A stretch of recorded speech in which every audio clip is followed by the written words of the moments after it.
Fun fact, Telephus was actually said to be the son who was most like Hercules.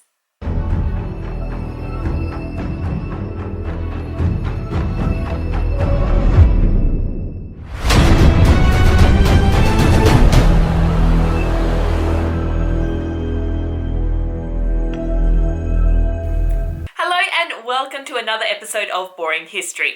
My name is Angela, and I think in one of my previous videos about Hercules, I may have mentioned that one of the reasons Hercules was said to have had so many lady friends is because it also allowed the ancient folk to claim that he had had a lot of different children. This was important because if it was plausible for Hercules to have had a lot of children, it also meant that a lot of different cities and rulers and just generally important people could also claim that they were a descendant of Hercules. In the case of today's topic, Telephus, it was the kings of Pergamon who claimed that they had been his descendants. Speaking of Pergamon, if you're not already familiar with the altar of Zeus from there, I highly recommend that you Google it because it's absolutely incredible looking, and some of the panels from it actually feature the story of Telephus. But why would Pergamon go to all these lengths just to show a link to Telephus? Well, for starters, it was a way for them to legitimize their rule through a link to Greek myth, and it also gave them a very important connection to good old Alexander the Great. Alexander the Great, of course, was said to have been the great-great-great-grandson of Hercules, or something like that.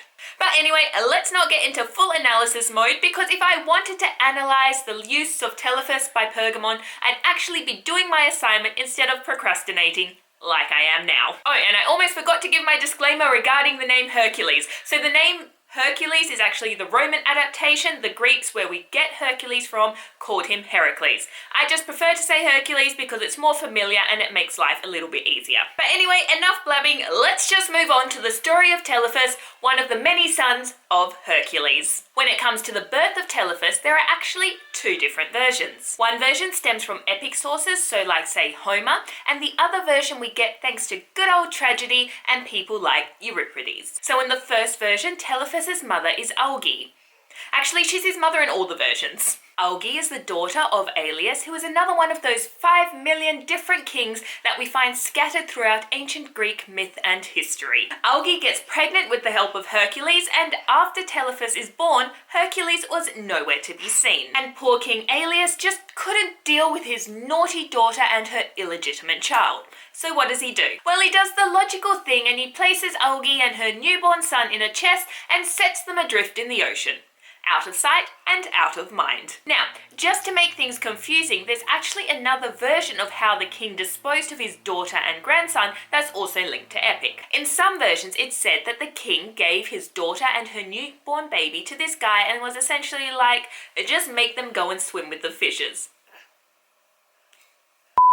But the guy ends up feeling bad for Auge and her newborn baby, so instead he just gives her to some merchants. So they were sold as slaves and put on a boat. And I mean, technically you could argue that in a way they did still sleep with the fishes. I mean, they were on a boat, and if they fell asleep and at this point is where our two versions link up again, because in both versions, Auge and her son end up in Mysia. And Auge ends up becoming acquainted with the king of Mysia, whose name is Teuthras. And things also work out pretty well for Telephus because he ends up having a nice little childhood at the court of Teuthras. And that's the epic version of the story concerning the birth of Telephus. If we turn to tragedy, Auge and Telephus actually get separated. Which I guess stands to reason because after all it is tragedy and things have to be slightly more dramatic. So in this version of the story, Auge still gets pregnant by Hercules and her father still gives her to the guy and is like, just get rid of her and like drown her or something.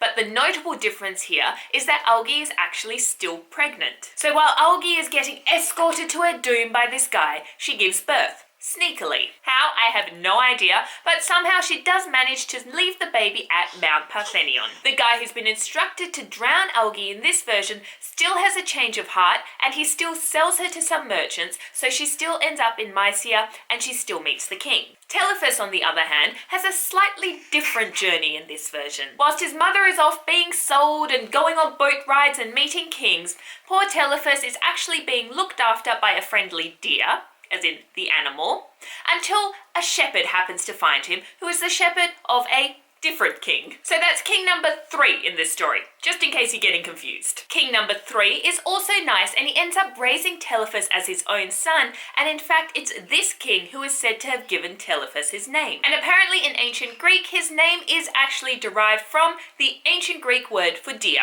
or something like that. At least that's what the translations tell me. So Telephus has a nice life, and then when he's all grown up, he's instructed by the Delphic oracle that he has to go and find his mother.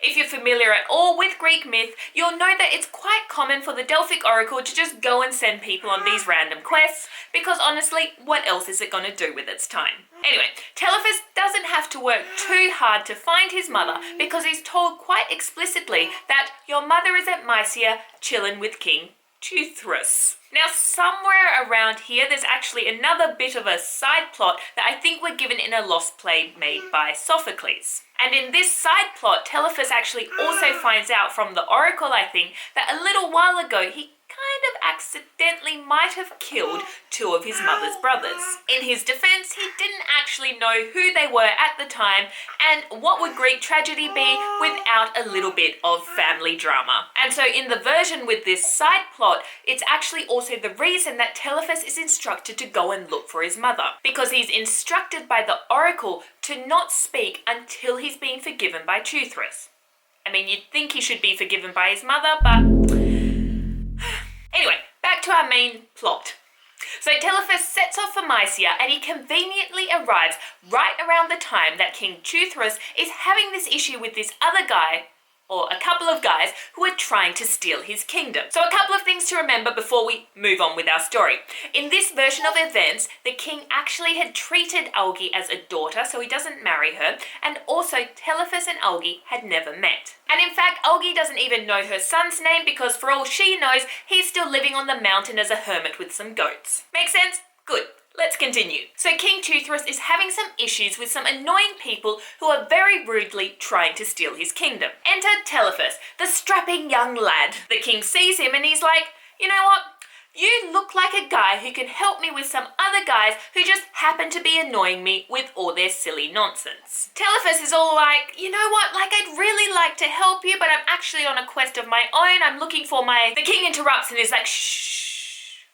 If you promise to help me, I promise to give you the hand of my adopted daughter in marriage. And of course, this is too good of a deal for Telephus to refuse, so he helps the king and gets rid of those annoying guys very rudely trying to steal the kingdom. Teuthras is good for his word, and he sets up the marriage between Telephus and his adopted daughter, Auge. However, apparently nobody had bothered to ask Auge if she was alright with this arrangement.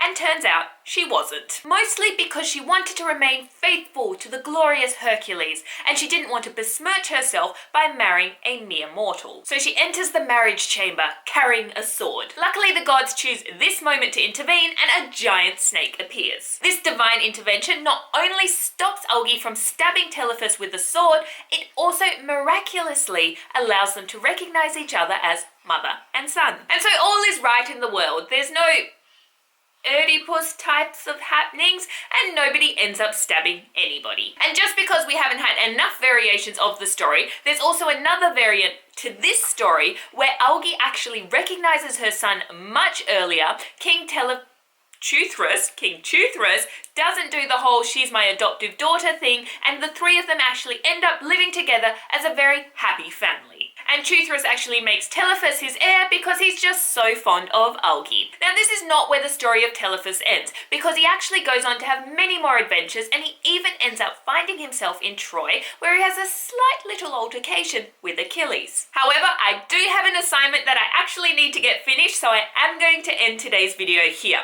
If you would like to hear the story of Telephus and Achilles, maybe consider subscribing, because I'm sure eventually I am going to do a video on it. Otherwise, thank you so much for joining me today. I hope you've enjoyed. I hope you've enjoyed today's video, and I look forward to sharing even more boring history with you in the future.